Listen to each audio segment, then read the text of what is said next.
साथी हो आज त मोमो बनाउने हो। यसमा प्याज काट्दैछु मैले। प्याजलाई ग्रेट गर्दैछु।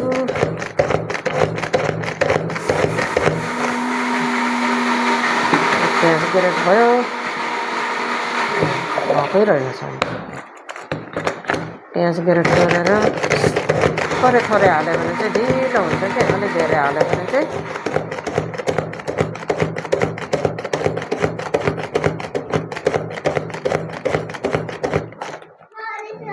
मोमोको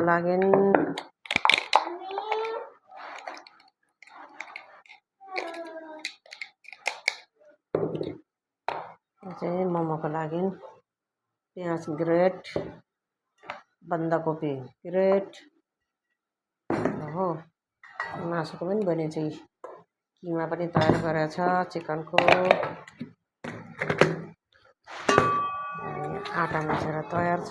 आटाको पनि बनिन्छ, मैदाको पनि बनिन्छ। आज चाहिँ मोमो बनाएर साथीहरूलाई देखाउनु पर्यो।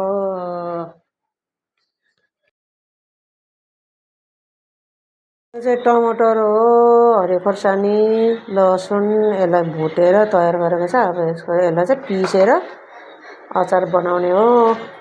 र यसमा पनि अलिकति उत्यो पिनेको छ, तिल पिनेको छ अलिकति। अब त्यसैमा यसलाई अब पोल्ने। अब मोमो बनाउनु स्टार्ट। मोमो बनाउने मसला ससला बनाइसक्यो। अब मसला हालेर मोड्दैछु मोमो। बनाउनु त जान्दिनँ, यसले बनाइ टोपल्नु पर्यो। ल तेल चोक्यो भने तेल चोक्यो भने त पक्रिँदैन। मसला हाल्यो यसरी हो, यस्तो गऱ्यो। यस्तरी अलिअलि बनाइ टोकाउनु पर्यो। राम्रो बनाउनु त आउँदैन।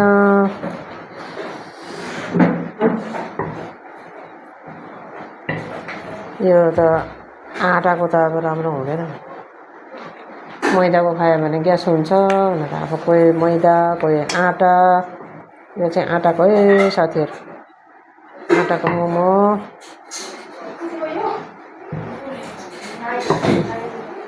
आटाको मोमो हो। राम्रो त बनाउन आउँदैन, यस्तो भए पनि बनाएर देखाउँदैछु। मनपर्छ पर्दैन, हामी त अब राम्रो बनाउन जान्दैनौँ हो। दोकानमा जस्तो राम्रो बनाउनु जानिँदैन। कहिलेकाहीँ बनाएर खाने हो। अब यस्तै बनाइन्छ।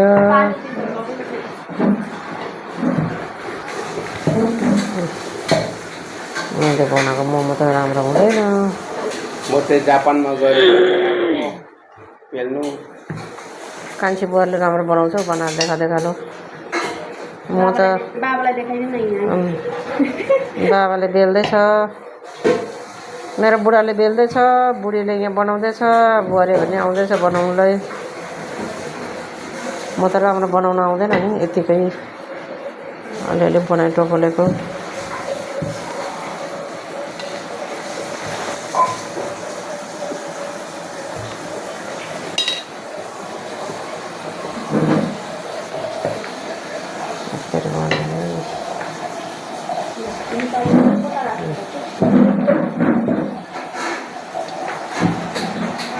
यसरी बनाउने हो मोमो। राम्रो भएन मोमो त।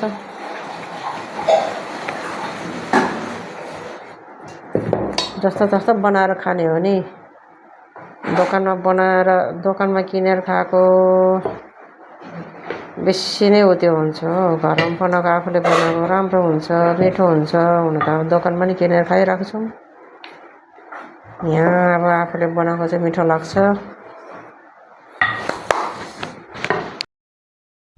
मोमो खाँदैछु, मिठो लाग्यो मोमो।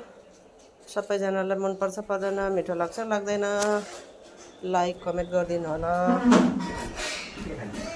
त मिठो लाग्यो है मोमो, आफै बनाएको आफै खाएको।